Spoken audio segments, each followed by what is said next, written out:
coming in right now. Remember, amidst the allegations of Bitcoin scam, now Congress's Nana Patole, who has been named by the BJP in that alleged scam, has now hit out at the media. Now he's accusing media of spreading fake news after the Bitcoin scam came into light, the alleged Bitcoin scam came into light. BJP making those allegations last night. Congress now hits out at the media over alleged Bitcoin scam.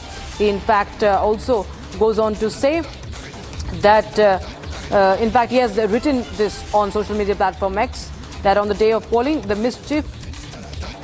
We'll just get you what Nana Patole had to say. We will take a listen.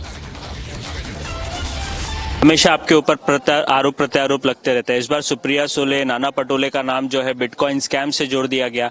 कहा गया कि bitcoin के पैसे जो है महाराष्ट्र के चुनावों में यूज किए गए। आपका एक कथित वायरल ऑडियो जो है वो किया जा रहा है भारतीय जनता पार्टी द्वारा।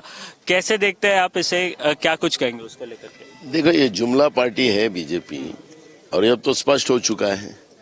अब जुमला पार्टी ने जुमलेबाज एक तोतिया आईपीएस अधिकारी को लेके आए, तो एक तो स्पष्ट हो गया है कि ये तोतिया अधिकारी ये खुद ही जेल में था।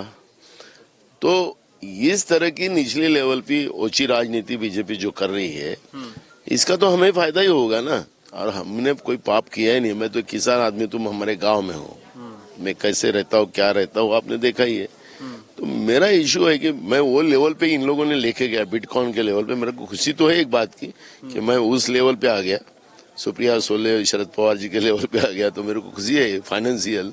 पर मूल सब्जेक्ट है कि इस तरह की ऊंची राजनीति करने का बीजेपी का, तो बीजेपी चुनाव हार रही है, और चुनाव हार रही है तो उसका वो डर की वजह से इस तरह की ऊंची राजनीति बीजेपी कर रही है। पिछले 2-3 सालों में आपकी गौरव मेहता, अमिताभ गुप्ता या तमाम जो लोगों का नाम सुधांशु त्रिवेदी ले रहे हैं, उनसे बात हुई? क्या आप इन लोगों को व्यक्तिगत रूप से जानते हैं, और अगर बात हुई तो किन बातों को लेकर के बात? देखो, अमिताभ गुप्ता तो हमारे आईपीएस अधिकारी है, तो कभी कभी मिलने आ ही जाते थे, कभी कोई काम रहा तो फोन करना पड़ता था, इतना ही उनका परिचय। बाकी तो कौन गौरव मेहता है, कौन है वो, उसका तो मेरा परिचय ही नहीं है। लेकिन मैंने खुद कहा है कि मैंने एफआईआर दर्ज किया हूँ, और मैं मानहानि का दावा भी कर रहा हूँ, वो भी नोटिस हमारा ये हो जाएगा।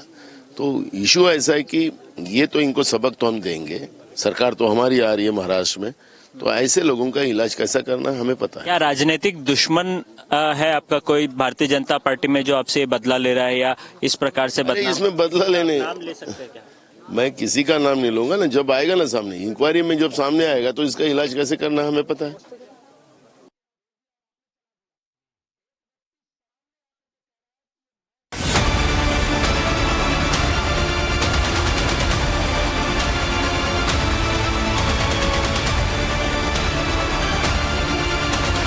झूठ झूठ झूठ झूठ झूठ झूठ, पांचों सवाल का झूठ है। मैंने पुलिस कंप्लेन की है और मैंने डेफेमेशन भेजा है श्री त्रिवेदी जी। देखो, अमिताभ गुप्ता तो हमारे आईपीएस अधिकारी है, तो कभी कभी मिलने आ ही जाते थे, कभी कोई काम रहा तो फोन करना पड़ता था, इतना ही उनका परिचय। बाकी तो कौन गौरव मेहता है, कौन है वो, उसका तो मेरा परिचय ही नहीं है। And as Supriya Tai has said, I demand an inquiry. It is an AI. Let's go for an inquiry.